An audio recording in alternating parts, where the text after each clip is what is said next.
자, 오늘은 예수님이 선포하신 하나님의 나라라는 제목으로 말씀을 증거하겠습니다.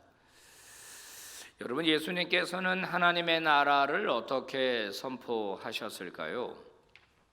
이제 우리는 복음이 무엇인지 알게 되었고 하나님의 나라가 무엇인지 알게 되었습니다. 하나님의 나라를 예수님이 이 땅에 가져오셨다. 그의 나라는 하나님이 다스리는 나라고 하나님이 통치하는 나라다. 사탄에게 빼앗겼던 나라, 그 안에 사탄의 나라 안에 있으면은 온갖 고통과 고난과 염려, 걱정, 근심들이 있지만은 하나님 나라로 들어오게 되면은 생명을 부여받게 된다. 이것이 복음이고 복된 소식이라고 말씀드렸습니다. 복음이라고 하는 말과 하나님의 나라라는 말은 거의 동의어처럼 쓰입니다. 하나님의 나라가 왔다는 소식이 복음이고 복음이 바로 하나님의 나라가 왔다는 걸 알리는 소식이니까 하나님 나라와 복음은 같이 가는 겁니다. 자, 예수님께서 하나님의 나라를 어떻게 선포하셨느냐? 예수님이 제자들에게 가르쳐준 기도문이 있죠. 우리가 너무 잘 아는 주기도문입니다. 주기도문에서 예수님은 제자들에게 이렇게 가르쳤어요. 당신의 나라가 임하게 하소서. 하나님의 뜻이 하늘에서 이루어진 것처럼 하나님의 나라가 이 땅에 임하게 해 주십시오라고 기도할 것을 제자들에게 가르쳤습니다. 그래서 하나님의 나라가 오게 하시며, 우리가 이렇게 기도하죠. 주기도문에서 하늘에 계신 우리 아버지, 아버지의 이름을 거룩하게 하시며 아버지의 나라가 오게 하시며, 어디에 와? 이 땅에 오는 거예요. 이 땅에. 이 땅에 오게 하십시오. 이렇게 기도할 것을 가르쳤습니다. 그것은 우리가 어제 그제도 말씀드렸지만 천지를 창조하신 하나님, 하늘과 땅을 창조하신 하나님, 그래서 하늘과 땅은 주인이 하나님이시고 주인이 하나님이시기 때문에 마땅히 하나님이 다스리고 통치하셔야 하는데, 이 땅의 인간을 바로 하나님의 대리인으로 세웠지만은 그 인간의 사탄의 영역으로 넘어갔기 때문에 이 땅에서는 하나님의 뜻이 온전히 임하지 못하고 있습니다. 사탄의 지배를 받는 자들에 의해서 사탄의 지배 아래에 있는 자들은 하나님의 왕권을 인정하지 않습니다. 그래서 사탄의 다스림을 받는 대로 살아가게 되죠. 그런데 예수님께서는 제자들에게 바로 하나님의 나라가 이 땅에 옴으로써 사탄의 나라를 몰아내고 이곳에 온전히 하나님의 선한 뜻이 이루어지게 해달라고 그렇게 기도하라고 가르쳤습니다. 그래서요, 하나님의 나라는 굉장히 역동적인 개념입니다. 하나님의 나라는 하나님의 나라가 이 땅에 임하게 하십시오라고 하는 이 말은 결국 하나님의 나라가 임하면은 변화가 일어나는 거예요. 변화가. 하나님의 통치가 임하니까 하나님이 생명을 공급하시죠. 하나님이 샬롬, 평강을 주시죠. 그리고 우리의 왕이 되어 우리를 다스리니까 우리에게 온갖 좋은 것을 계속해서 공급해 주십니다. 그러니까 변화가 일어나는 거예요. 변화가. 그 변화는 굉장히 역동적인 변화입니다. 하지만 하나님의 통치를 받지 않으면, 사탄이 그대로 다스리고 있으면 로마서 6장 23절에서 바울이 말한 대로 죄의 삭은 죽음이다. 사탄은 계속해서 우리로 하여금 하나님을 거부하게 만들고 계속 죄를 짓게 만들고 결국 그 죄의 대가로 공포를 주고 그 죄의 대가로 결국 죽음을 경험하게 만들어낸다라고 하는 겁니다. 사탄이 다스리면 죽음이 통치합니다. 하나님이 다스리면 의와 평강과 생명이 우리를 다스리게 되는 겁니다. 자, 그러면 이 하나님의 나라가 언제 오는가 하는 것은 성경에 보니까 하나님의 나라는 미래에 올 것이다 이렇게 이야기합니다. 그래서 속히 올 것을 기도하라고 했고, 우리는 오늘도 주기도문을 통해서 그의 나라가 완전히 임하도록 기도합니다.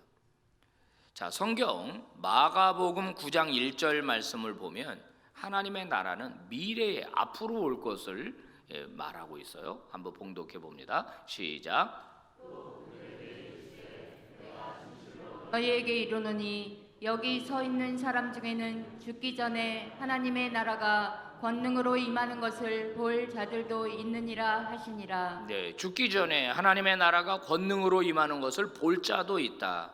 그러니까 앞으로 오게 될 거다. 미래에 오게 될 거다. 그렇게 표현했죠. 마가복음 1장 15절 말씀도 한번 같이 봉독합니다. 시작. 이르시되 때가 찼고 하나님의 나라가 가까이 왔으니 회개하고 복음을 믿으라 하시더라. 네, 가까이 왔으니 하나님의 나라가 아직 오지 않았다. 가까이 왔으니까 회개하고 복음을 믿어라. 이런 본문들은 하나님의 나라, 하나님의 통치는 미래에 올 것처럼 그렇게 얘기를 하고 있습니다. 자, 그러면 미래에 임하는 하나님의 나라는 그러면 어떤 것인가? 예수님은 비유를 통해서 하나님의 나라를 많이 말씀하셨어요. 그런데 주로 사용하신 이미지가 잔치입니다. 잔치. 그 중에서도 가장 기쁘고 가장 즐거운 잔치는 혼인잔치입니다. 혼인잔치. 지금은 우리가 너무 잘 먹고 잘 살아서요. 이 대부분 아마 먹을 게 없기보다는 더 먹을 수 없어서 숟가락을 놓을 겁니다.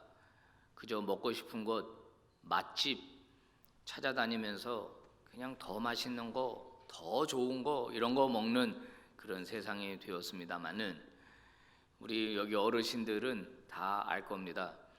어릴 때 너무 가난하고 힘들어서 배불리 먹었으면 좋겠다가 그 위시리스트죠. 소원이에요, 소원. 배부르게 먹어봤으면 좋겠다. 그죠? 배부르게. 그래요. 쌀밥하고 고깃국 그거 좀 배부르게 먹여줬으면 좋겠다. 그것만 누가 계속해서 밥만 배부르게 먹여준다면 내가 어느 직장에 가서도 내가 일할 수 있다. 이런 이야기를 할 때가 있었어요. 그러니까 고대 사회에서의 잔치는 그건 진짜 기쁜 일입니다. 지금도 제가 생각이 나요. 좀 창피한 얘기기는 한데 어릴 때 뷔페 식당을 처음 갈 때 있었어요. 뷔페 식당에 혼인 잔치에 가면은 그때는 맛있는 거를 엄청 먹을 수 있었다고요. 표정이 다들 안 그런 것처럼 안 그랬던 것처럼 그러고 있는데 저만 그랬던 겁니까? 심지어는 우리 할머니가는 목에 때 벗긴다고 그랬어요. 목에 때를 벗기러 간다. 음식을 계속 먹는 바람에 이 목에 그런 이야기를 할 정도였고 뭐 소화제를 먹고 가기도 했고 하여튼간 이 잔치라고 하는 것이 주는 이 풍요로움은 이루 말할 수가 없죠. 그 다음에 지금이야 뭐 보고 즐길 것들이 너무 많지만 고대 사회로 갈수록 이 즐거움, 펀이라고 그러잖아요. 펀, 영어로. 마을에 무슨 펀이 있어요? 잔치날이 되어야 음악도 있고 춤도 있고 흥겨움도 있고 그러는 거거든요.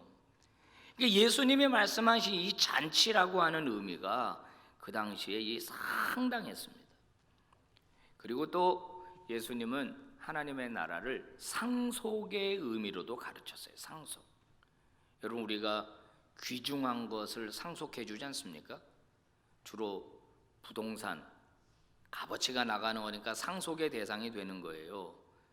내가 입다가 다 떨어진 옷은 상속 안 하죠. 상속, 그만큼 하나님의 나라는 귀중하고 가치 있고 소중한 것이다 이렇게 가르쳤어요. 여러분 이런 예수님의 가르침은요 그 당시에 어떤 유대인을 랍비도 가르친 적이 없는 것들입니다. 그만큼 그 전예를 찾아볼 수 없을 정도로 독특한 것입니다. 음식이 풍성하고 거기에 막 즐거움이 있고 그리고 거기서 춤이 있고 노래가 있고 하나님의 나라는 마치 잔치와 같다. 그 나라는 기쁘고 즐겁고 풍요롭고 행복하고 기쁜 곳이다. 그 하나님의 나라는 그게 예수님의 가르침입니다. 그래서 하나님의 풍요로움에 참여하게 되는 거예요. 하나님의 풍요로움, 하나님의 초월, 그러니까 인간을 초월해서 주시는 하나님의 신적인 생명, 여기에 참여하게 되는 게 하나님의 나라라고 가르쳤어요. 영생, 풍성함, 만족함, 부요하신 하나님에게 우리가 들어가게 되면 그 부요하신 하나님으로부터 풍성함을 누리게 되는 거예요. 어저께 말씀드렸던 탕자의 비유, 아버지를 떠난 아들은 결국 결핍을 경험하죠. 그래서 돼지 사료조차도 배부르게 먹지 못할 정도로 떨어집니다. 나락으로. 이 아들이 다시 아버지께로 돌아갈 것을 결심하지 않습니까? 그리고 아버지께로 돌아가기 전에 그 아들 입에서 무슨 말이 나오죠? 내 아버지 집에는 음식이 풍족하다. 음식이 풍족하다. 내 아버지한테로 돌아가면 나는 다시 만족함을 느끼고 풍요로움을 느끼고 나는 거기서 기쁨을 느낄 수가 있을 것이다라는 생각을 합니다. 그리고 아버지께 돌아가잖아요. 가자마자 어떻게 됐다고요? 아버지가 잔치를 벌이죠. 잔치. 이 잔치라고 하는 이미지, 고대 사회에서 잔치라는 이미지, 이 흥겨움, 이 기쁨, 그래서 아버지께로 돌아가면 이것이 다시 회복된다는 거예요. 하나님의 나라는 지금 우리는 잘 모르지만은 하나님의 풍요로움과 하나님의 초월적 생명, 인간의 생명은 제한적이지만 영원한 생명이 하나님으로부터 우리에게 공급된다라고 하는 거예요. 이 영생을 이해하실 때 더 중요한 것 하나가 있어요. 단순히 죽지 않고 영원히 사는 것만을 말하는 게 아니라 관계적인 의미예요. 관계적인 의미. 하나님 아버지와 그 깊은 관계성 속에서의 그 기쁨을 말하는 거죠. 이렇게 생각하면 좋아요. 그 자녀들을 외국에 유학을 보낸 집들 보니까 이 아이들이 최근에 어떤 집입니다. 어떤 집 보니까 미국에서 그야말로 그냥 뭐 열심히 공부하겠죠. 공부하는데 이 방학 때 기간이 한 2주밖에는 없는 거예요. 그런데도 집에, 한국에 있는 집에 오는 거예요. 엄마 아빠한테. 자가격리 10일 하면 다시 미국으로 가야 되는데 자가격리를 하더라도 집에 오고 싶은 거죠. 집에 와서 어머니, 아버지를 만나고 어머니가 해주는 밥을 먹고 집에서 그냥 그 한국에 있는 집에서 엄마 아빠랑 지내는 게 너무너무 그립고 그게 너무너무 결핍이 되니까 자가격리 10일 하고 다시 출국하는 한이 있더라도 미국에서 들어와서 집에 있다가 가는 거예요. 제가 그걸 보면서 하나님의 나라가 바로 이런 거다. 우리가 예수 그리스도와 하나님 아버지와 만날 때 그 감격과 그 감동과 그 만족함과 안정감과 이런 것이 바로 관계적인 의미에서의 하나님 나라예요. 그런 의미에서 영원히 그분과 함께 사는 거예요. 이게 바로 하나님의 나라입니다. 그런데요, 이 하나님의 나라를 예수님은 또 미래적 요소로만 말하지 않고 현재적 요소, 지금 여기 당장 여기에 임하는 하나님의 나라라고 또 설명했거든요. 대표적인 말씀이 오늘 읽은 누가복음 11장 20절이에요. 같이 봉독해 봅니다. 시작. 그러나 내가 만일 하나님의 손을 힘입어 귀신을 쫓아낸다면 하나님의 나라가 이미 너희에게 임하였느니라. 자, 여기 보면 이미 너희에게 왔다 이렇게 얘기하고 있어요. 이미 하나님의 나라가 너희에게 왔다. 이런 표현이 성경에 더 많이 나와요. 이게 예수님의 아주 독특한 부분입니다. 독특한 부분. 예수님 이전에 그 어떤 사람도 이렇게 말한 적이 없어요. 왜 이런 얘기를 제가 자꾸 하냐면은 그 어떤 사람들은 예수님을 실존적 인물로 보지 않고 제자들이 만들어낸 허구적인 인물로 주장하는 사람들이 있거든요. 그런데 이런 이야기를 함으로써 예수님은 실존했던 인물이다. 왜냐하면 그 전에 유래를 찾아볼 수 없는 말들을 하시니까 이런 것까지 제자들이 지어냈다고 보기는 어렵다고 보는 겁니다. 독특한 가르침. 예수님은 본인이 오셨기 때문에 구약의 시대가 종결됐다고 본 겁니다. 구약의 시대가 끝났다. 옛 언약의 시대는 끝났다. 그리고 새 시대가 열렸다. 그래서 신약이에요. 신약. 새로운 시대가 열렸고 하나님의 나라가 이미 여기 왔기 때문에 그 나라 안으로 초청하는 거예요. 우리를. 이미 왔다. 그 나라 안으로 들어와라. 이렇게 초청하는 거예요. 대표적인 말씀이 마태복음 11장 13절 14절이죠. 읽어봅시다. 시작. 모든 선지자와 율법이 예언한 것은 요한까지니 만일 너희가 즐겨 받을진대 오리라 한 엘리야가 곧 이 사람이니라. 귀 있는 자는 들을지어다. 예. 모든 선지자와 율법이 예언한 것은 요한, 세례 요한까지다. 세례 요한이 구약의 마지막 예언자다. 그래서 세례 요한까지 구약은 끝났다. 말라기에서 말한 예언, 엘리야가 와가지고 새로운 시대가 열릴 거라고 하는 그 예언이 바로 세례 요한이고, 내가 바로 새로운 시대를 여는 주인공으로 이 땅에 왔다. 과거의 시대는 종결됐다. 새로운 시대가 열렸다라고 예수님이 말씀하시죠. 그래서 그 기다렸던 하나님의 나라가 여기에 왔고, 그 하나님의 나라가 오니까 하나님의 나라가 온 곳에는 귀신이 떠나가고 병자가 치유되는 역사가 나타나더라 하는 겁니다. 지금 여기에 왔다. 오늘 이 11장 누가복음 이 말씀, 예수님이 지금 여기에 왔다라고 하는 이 말씀은 성경에서 바알세불 논쟁이라는 이름으로 유명한 본문입니다. 이 배경이 어떻게 되는 거냐면 어떤 사람이 그 말을 못하고 듣지 못하는 그런 장애인이었습니다. 여러분 아시지만 대개는 듣지 못하면 말을 못하잖아요. 두 개가 같이 오거든요. 거의 그 들어야 말을 하는데 듣지 못하니까 말을 못하는 겁니다.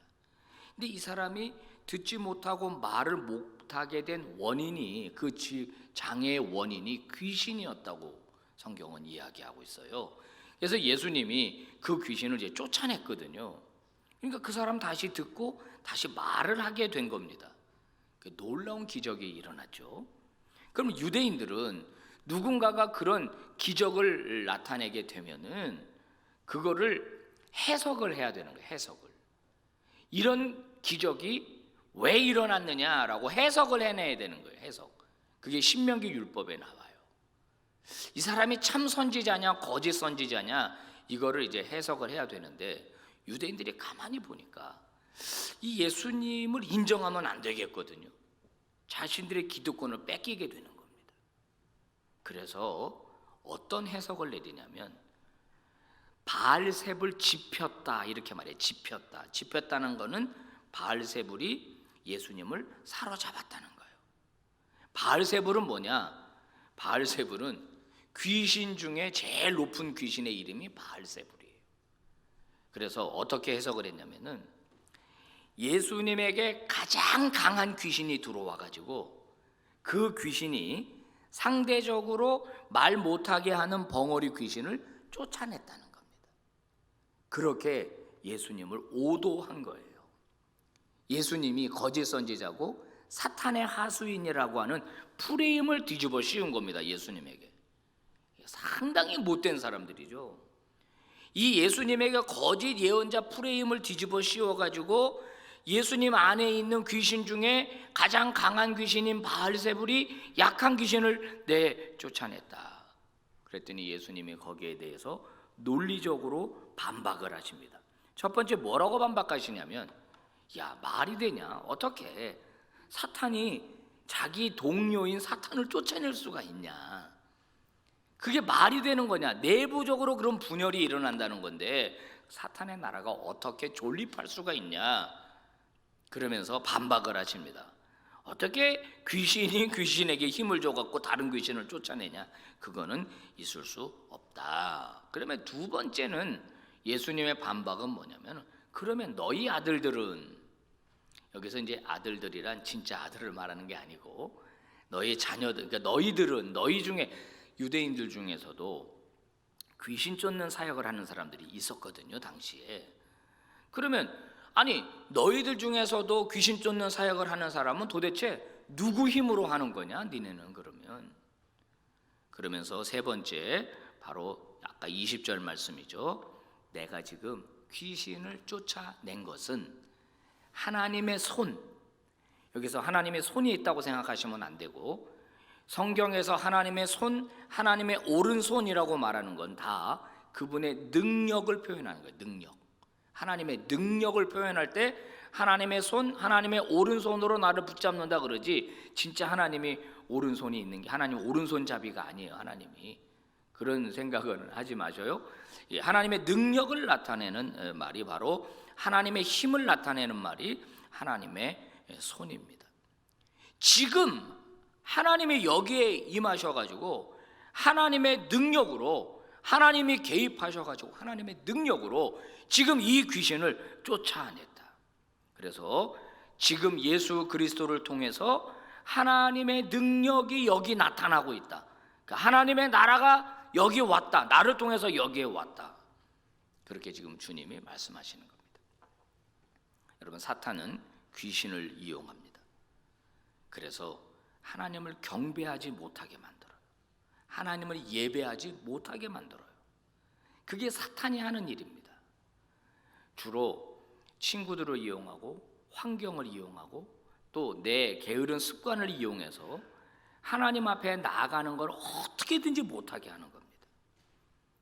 여러분, 오늘 새벽에 다 나오셨는데 지금 온라인으로도 계신 분이 있을 텐데, 혹시 여러분, 오늘은 쉴까? 이런 생각 안 해보셨어요?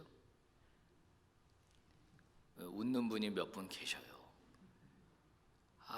이제 새벽 기도가 습관이 안 되면 힘들거든요. 오늘은 좀 쉴까? 이제 보면은 그런 생각이 앞으로도 계속 온다고요.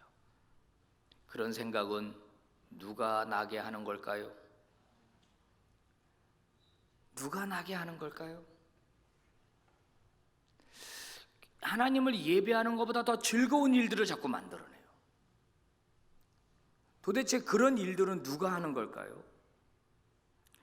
사탄은 귀신을 이용해서 우리를 올가맵니다. 하나님 앞에 나아가지 못하게 해요. 그런데 귀신이 떠나면 어떤 일이 벌어지죠? 귀신이 떠나가면 온전해지는 겁니다. 반드시 생각해야 될 것을 생각하고, 반드시 선택해야 할 것을 선택하게 만들고, 그러면서 바른 길을 가게 만들어요. 귀신이 떠나가면. 실제로 제가 목회하면서, 부목사로 목회하던 어떤 교회에서 귀신을 잘 쫓아내는 목사님이라고 강사가 왔었어요.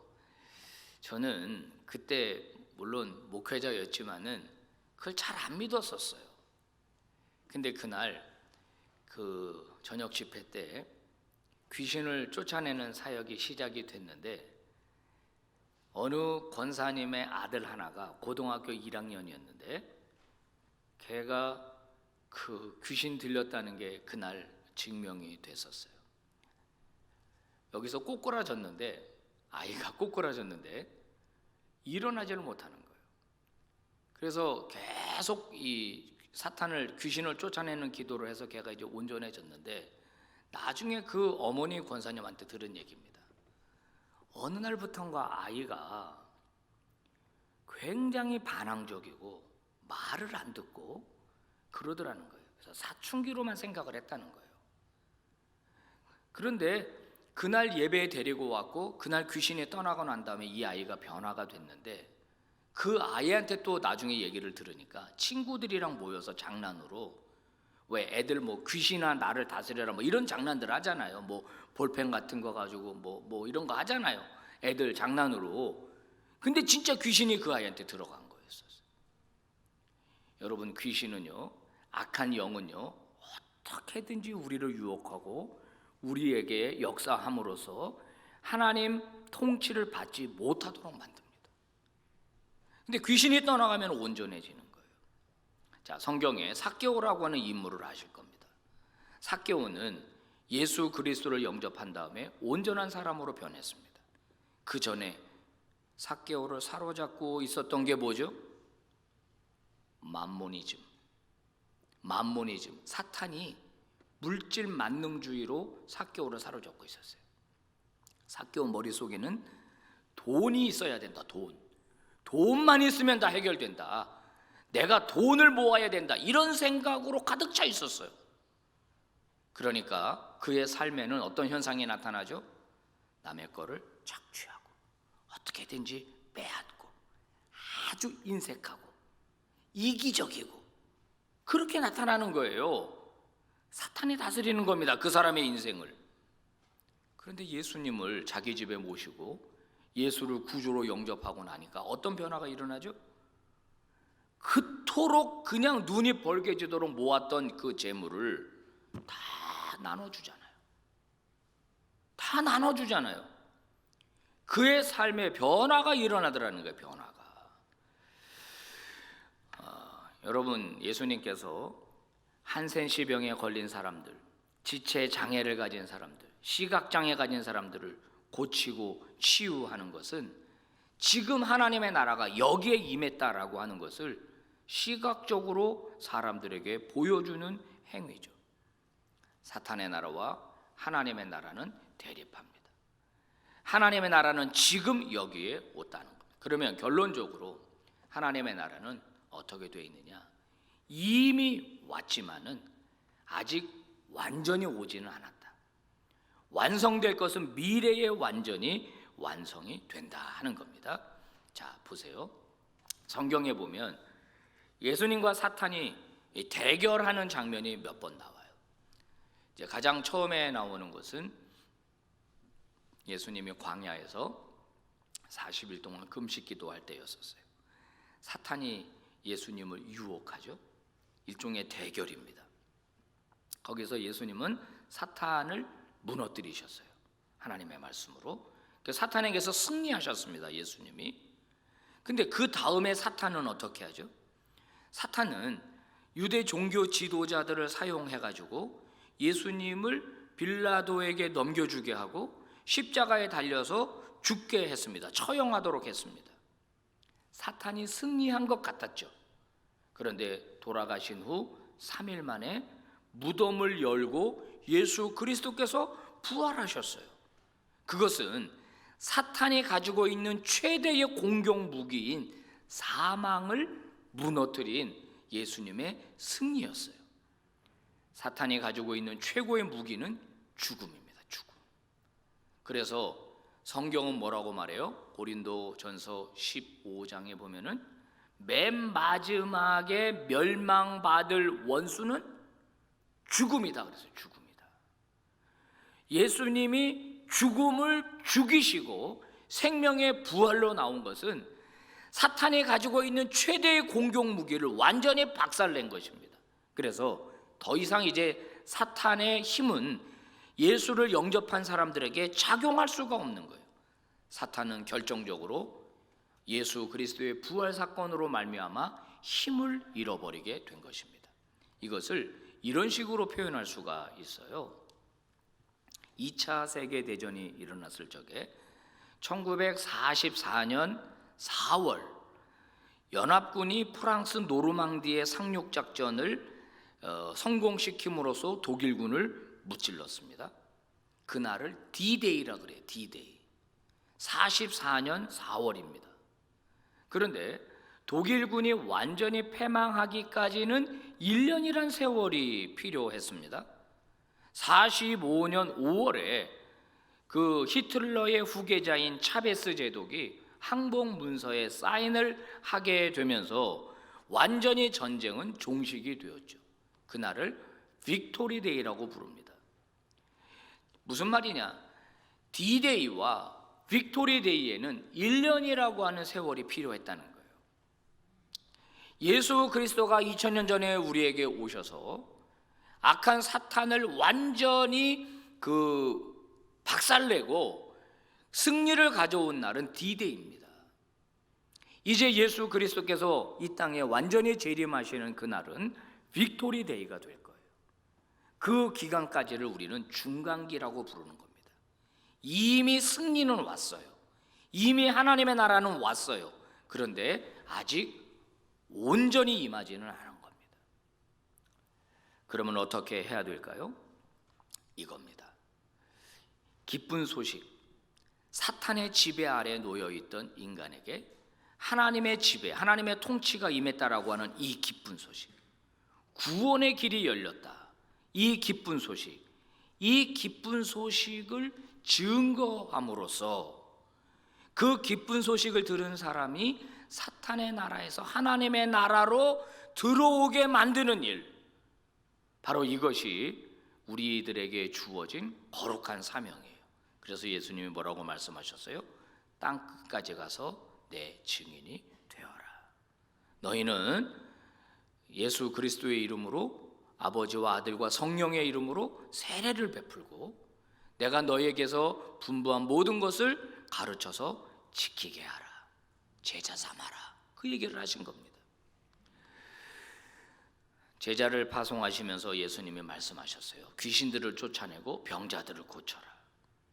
제자들이 예수님의 그 통치를 위임받아, 그 능력을 위임받아 나가서 귀신을 쫓아내고 병자들을 고쳤죠. 돌아와서 뭐라고 보고했습니까? 귀신이, 사탄이 번개처럼 떨어지는 것을 내가 봤다라고 예수님이 말씀하시잖아요. 선교 보고를 듣고. 무슨 말이죠? 제자들이 가서 역사하는 그곳에 임했던 사탄이 떠나갔다는 거예요. 또 번개처럼 떨어져 버렸다는 거예요. 능력을 잃고 떨어져 버렸다는 거예요. 제자들이 가는 곳마다 귀신이 그곳에 떠나갔다는 거예요. 여기 지금 예배하고 있는 우리 성도님들, 여러분이 예수를 어떻게 믿게 되었는지 저는 모르지만은 저 같은 경우 제가 아주 어린 나이 초등학교 들어가기 전에 예수를 영접하고 우리 어머니 아버지를 전도하고 예수 그리스도가 우리 집을 다스렸을 때 우리 집을 다스리던 귀신은 떠나간 겁니다. 우리 어머니 젊었을 때 절에 다니시고 집에서 굿하고 고사 지내고 이런 귀신이 저 아주 어릴 때 우리 집을 사로잡고 있었어요. 그런데 저와 제 동생과 저희 누나가 어릴 때 교회를 다니기 시작하고 어머니를 전도하고 아버지를 전도하면서 우리 집에 하나님의 통치가 온 거거든요. 여러분도 아마 마찬가지일 겁니다. 여러분 일터, 여러분 직장, 여러분 공부하는 곳, 아직도 사탄이 다스리고 있는 영역들이 많이 있을 겁니다. 이거를 떠나가게 만드는 것이 저와 여러분의 사명인 거예요. 청년들이요, 잘 들으십시오. 이 직장은 진짜 사장님이 윗사람이 회식 문화가 완전히 술 먹고 나는 이런 직장 안 다녀 하고 사표 던지는 게 훌륭한 믿음입니까? 훌륭한 믿음이에요. 하지만 더 훌륭한 믿음은 뭔지 아세요?